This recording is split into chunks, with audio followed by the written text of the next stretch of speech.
Do you mind? Oh, sorry, man. It's just a bit shiny, you know. Are you serious?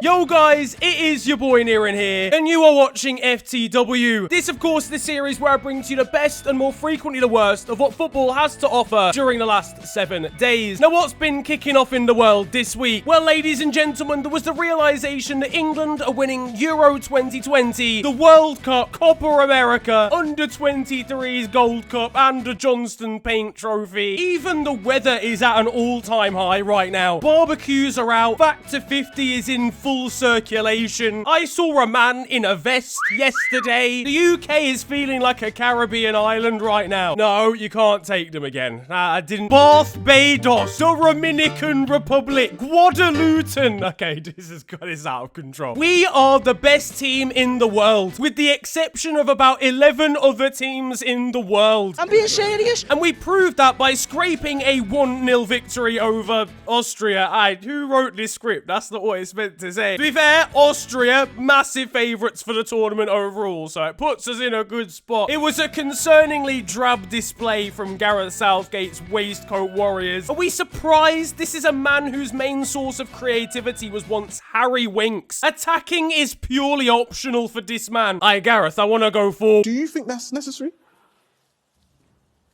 Answer the question. Tyrone Mings got stuck in pretty quickly. Yes, lad, let him know you're there. I just don't understand why he's done this. If there's VAR here, the man's going to prison. Tyrone Mings. Me. But it wasn't this poor, innocent Austrian man getting injured. Instead, it was Liverpool fullback Trent Alexander-Arnold, who limped off with a suspected thigh injury that will rule him out of the tournament. Gareth Southgate was secretly punching the air in the dugout. Oh no. Anyway. This guy's gonna find yet another excuse to pick another right back for this thing. He's been waiting for this moment his whole life. Aaron Wan-Bissaka's got a text. Tariq Lamptey's just had his holiday in Marbella disrupted. For fuck's sake, man. James Justin's got one knee to his name right now and he's still getting the call up. No, Gareth, you can't call up Lucy Bronze. She's not on the males team. I do feel for Trent. After all the shenanigans of whether he was gonna start, whether he was gonna get picked in the first place, I feel like he would have had a lot to offer for England during the course of the tournament, especially in games where we were on the front foot. Elsewhere, and this steward went viral for his face mask. What you don't realise is that's his actual face. He's just from Scunthorpe. And we learned that ASOS model and part-time footballer Dominic Calvert-Lewin can jump the height of a Nepalese mountain. Overall, slightly concerning performance. Outpossessed, outplayed. Regardless of what I just said, though, it is in fact coming home. Now, Chelsea fans are still coming to terms with the fact they are European champions after their UCL final victory over City, and City fans are coming to terms with the fact that they're not. Well, unless you're the guy who put this poster up. Patrice Evra still has absolutely no sympathy whatsoever. This is a special Monday for you, Liam, and stop saying Manchester is blue. I've got more trophy than your entire club. City getting done dirty here by a backup dancer for the Jackson 5. It's a shithousery award, though, for the former Manchester United left-back. And there wasn't a huge amount of positivity going on at Phil Foden's old school either, where I think children were meant to be siding with the Manchester City midfielder. This guy had other things in mind. You're a United fan, aren't you? Yeah. Are you rooting for City tomorrow despite that? Yeah, Chelsea absolutely level. Right, good. At least City fans can be content with the fact they beat Paris Saint-Germain. I said content, not consent, Neymar. You don't have to. Michael Ballack had his priorities straight during the match. I'm single and I'm literally near you. Not now, woman. Former Top Gear host Jeremy Clarkson was definitely allowing himself to lose control, though. As far as the players are concerned, and I'm pretty sure Kurt Zuma's still hungover right now, the guy just had a full 3-course meal in his sleep here. Meanwhile, I'm pretty sure Antonio Rudiger was drunk whilst he was on the pitch. Don't drink and play, ladies and gentlemen. Similar advert may have been needed for Marco... Never mind. Mason Mount took to Instagram as he and Ben Chilwell continued their celebrations, but Cesar Azpilicueta was not holding back in the comments. Why is he not rating the 1980s child dressed by his art textiles qualified and 68-year-old auntie look? Don't worry, Mason, I personally rate the Rugrats drip. Meanwhile, Arsenal Fan TV's DT had some choice words for Chelsea fans. I've also seen a lot of suggestions that London is blue. I think you need to go and actually wobble your head a little bit because London is still red. London's red for who? Leyton Orient. The only time it's ending up red is if Tyrone Mings gets his hands on someone at Wembley. There's delusion and then there's this, alright? You can talk about previous trophies from 1964, but we're talking about the here and now. Chelsea have 2 Champions Leagues, Arsenal have none. Robbie's probably considering whether it's even worth the views anymore. He's got 4 Rolls Royces. Does he even need this sort of drama? No team is in control of its city when it has its fans squaring up to H2O. Meanwhile, Pierre-Emerick Aubameyang took time out to play 5-a-side football with residents of Le Mans. It's great to see he's finally found his level. Over on the other side of North London now, and Spurs are on the hunt for a new gaffer. Original talk was that Maurizio Pochettino would return back to the club after his spell at Paris Saint-Germain. He's only been there for 5 months. The guy's been on work experience. Moussa Sissoko, Eric Dyer and co won't be looking forward to seeing him back at training. Is this really a good career move for Pochettino? I know not winning Ligue 1 was a disaster and the Champions League wasn't much better, but the man has to take charge of Eric Lamela again, for crying out loud. You don't have future here. You don't have future. You can never make it. Though as I'm commentating this, it looks much more likely that Antonio Conte will be the new Spurs manager instead. Does he want to go bold again? He doesn't know it yet, but the budget is £6.49 and a bit part role in Spurs All or Nothing 2. Nothing. It's a bit part role and he's the manager of the flipping football club. He said he only wants the job if Harry Kane stays. I can't wait for him to take the job before a suspiciously different looking Harry Kane arrives at training. Meanwhile, all this talk of Poch, Conte, seriously high class managers, and then there's poor Ryan Mason. So, can I at least be like under 23's manager? Get out of my office! And there's a similar situation over at Everton after the departure of head coach Carlo Ancelotti, the Spanish giants Real Madrid. That rivalry is bound to heat up when they next play each other in a pre-season tournament. Everton fans, just turn up the crowd noise volume when you play Real on FIFA. That's as close as you're gonna get. Cheers! James is crying. Imagine getting sold a dream to play alongside Fabian Delph, only to be deserted 1 year later. I've been there for you since day one! Do you reckon Carlo Ancelotti even puts this on his CV? So, Carlo, where exactly were you during 2020? Out here. So yeah, in 5 years, I see myself. Everton fans were wanting big names like Conte and Poch to replace him, but the reality is... Right, you dickheads, it's Sam. Over in the world of international football now, and Italy's squad announcement was extra.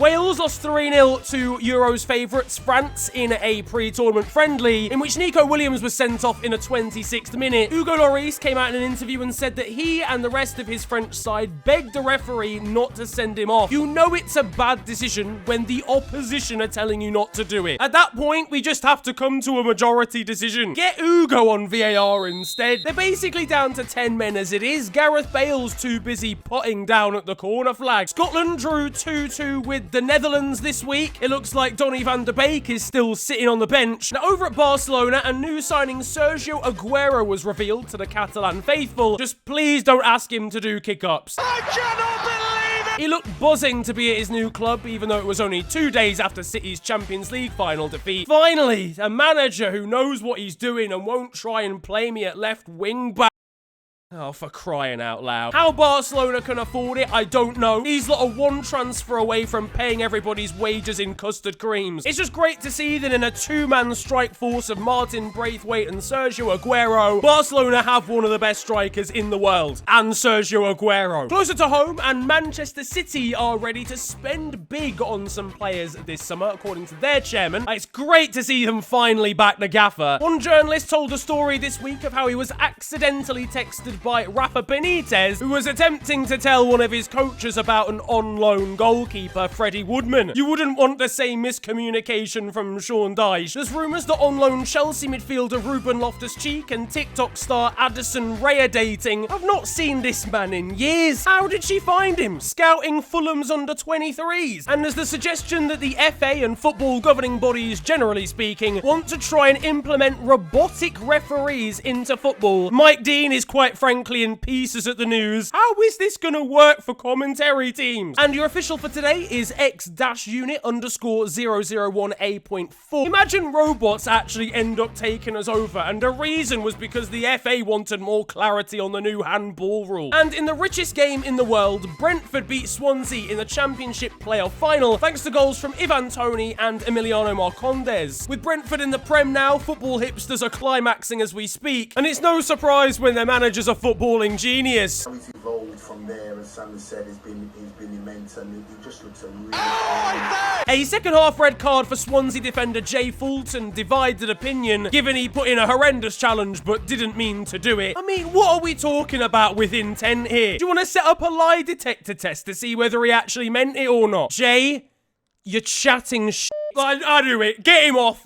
I do have sympathy because obviously he's just missed his stride. It's an accidental challenge. But the guy's done Olympic standard gymnastics off the back of this guy's leg. Meanwhile, we had perhaps the greatest paragraph to ever feature in a newspaper from Wayne Rooney's column. One man I wish was in Gareth's squad is Jamie Vardy. I know some people may be surprised at this, especially with the legal case between my wife and James's wife, but this is my honest football opinion. Don't lie to yourself, Wayne. You just want to knock him out. It's the England 26-man squad for Euro 2020. Hello all and welcome to The Beautiful Game, the segment where we take a look at the poetic and brilliant side of the game that we love. We are back by popular demand for yet more glorious beauty.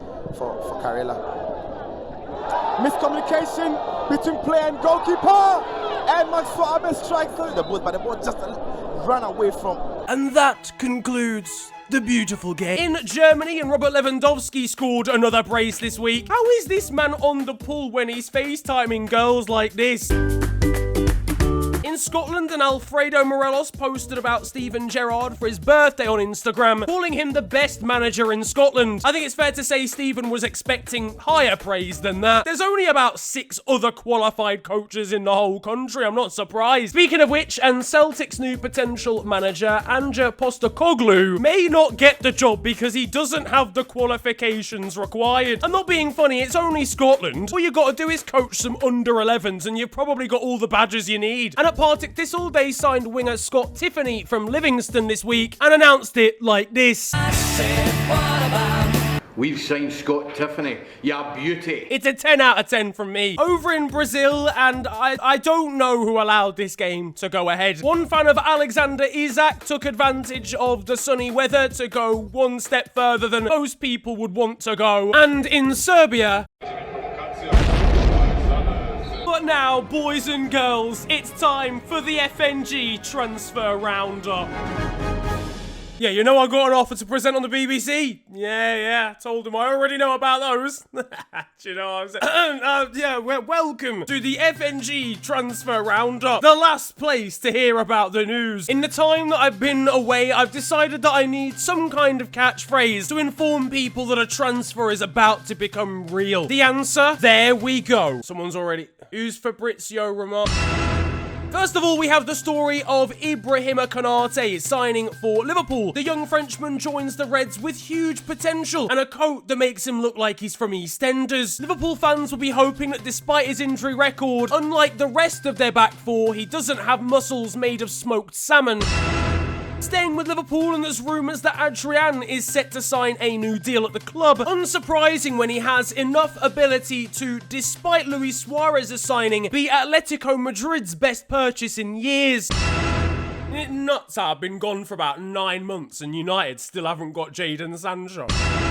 At Crystal Palace, and the annual transfer request of Wilfried Zaha has arrived. We can see the official email his agent put out today. And finally, Turkish fans set an Instagram record in an attempt to keep Norwegian striker Alexander Sørloth at Trabzonspor. 3 million comments were left on his page asking him to return to the club, and having seen this tactic, Daniel Levy's setting up the burner accounts now. Aqui é falta. Meu Deus do céu. Why's the guy pretended as if he's almost scored there? Oh gosh darn it, that was close. Over in the Israeli Cup final, and after having a goal disallowed in extra time by VAR, this manager was far from pleased. Over in the world of futsal, and it's fair to say the team in black weren't rating the attacker's dive here. It's a shithousery award for the entire squad. Over in Ethiopia now. For the pass, Mesfin to first is onside. He's got 2 men running. It goes for a hard shot. The goalkeeper lets it into the net. In Northern Ireland, and this penalty not being given in favour of Crusaders prevented them from playing in Europe next season. I mean, it's quite clearly over the line. Who's the official by the side of the goal? Stevie Wonder?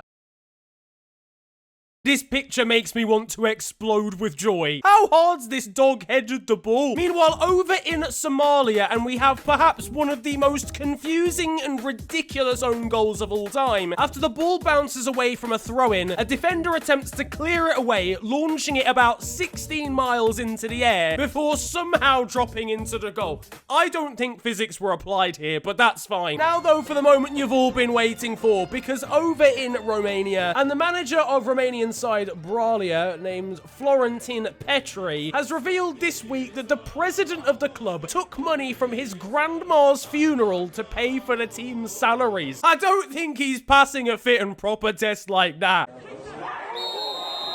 Now that it's time for Still 0-0, and you guys know the score by now, this is the segment of the show where I bring to you the best of Sunday League and amateur football. And this week we have got an absolute stonker. It's not even from England, it's been a while, and we find ourselves in Hungary, where after scoring a goal, they've decided to celebrate with the emergency services.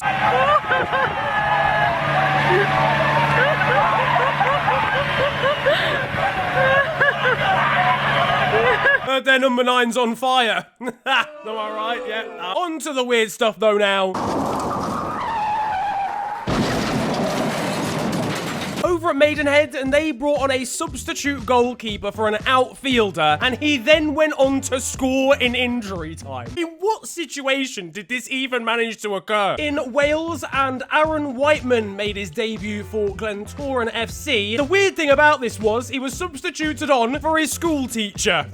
It's just fun. Yeah, now don't forget about your homework. We're 2-0 down. I've got bigger things to worry about. There is a team in Estonia that I cannot pronounce that has genuinely asked to be in FTW. How has this happened? I checked it. It's actually a first division Estonian team. I don't know whether this is the official page. They don't have a verified tick, but there are no other pages for this team. Their tweets are actually pretty good, so shout out to them. You are in fact in FTW. I hope to see you again soon. Over in Brazil, a manager by the name of Alberto Valentim has been sacked by his club after winning more titles than he has defeats. And there is the news that has quite frankly shaken the football world to its core. Nicholas Bentner has retired from professional football. He gave us some interesting moments. For some reason, a lot of them involve his underwear. Pause. But I wish the greatest footballer of our generation a happy retirement. I guess it really is over to Ronaldo and Messi now. But that is it for football this week, and I hope you have enjoyed it. If you have, then slap a like on the video and subscribe if you are new to the channel. You can also follow me on social media. It is at officialfng on Twitter and on Insta. But it's been a pleasure ranting at you guys today. Have a wonderful day, enjoy yourselves, and goodbye.